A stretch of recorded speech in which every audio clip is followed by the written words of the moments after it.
Well, we know how huge the band became with Brian Johnson. That next album, Back in Black. Did you have Oh your yeah. doubts? Did you have your doubts that they would succeed without Bon? What was your Oh, reaction when you first heard it? when I heard, I mean, I knew that they were going to continue.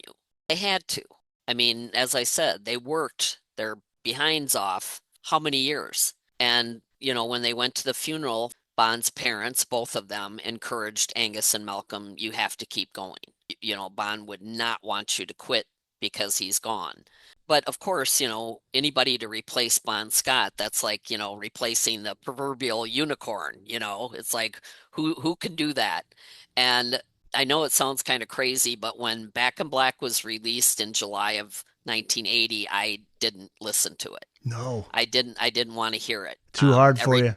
Every time a song came on the radio, I'd turn it off because I thought to myself, I'm not going to hear this until I see him live, which I did a couple of times on that tour. And the first one was September 14th of 1980 when they came to Wisconsin, Madison, Wisconsin, and played the Dane County Coliseum. I met Angus's new wife that night, Ellen, and he introduced me to Brian.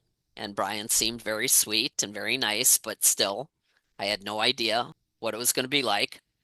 And they went out on stage, and it was a sold out show. Lights are down, and then all of a sudden, this bell starts ringing. And like I said, I had not heard anything from the Back in Black album. And so the bell is chiming, and they launch into Hell's Bells. And I mean, for me, it was like I started to cry, and I felt Bon was like standing next to me. And I said to Bon, they're going to be okay, aren't they? And he said, they're going to be just fine. So you needed to be convinced as to how they were live.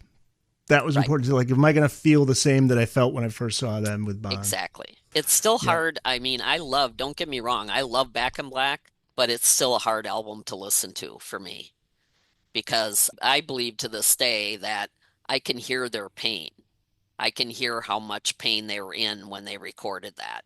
And that's why it's such a phenomenal, it's not just the songs, the energy and the love and the loss, you can hear it.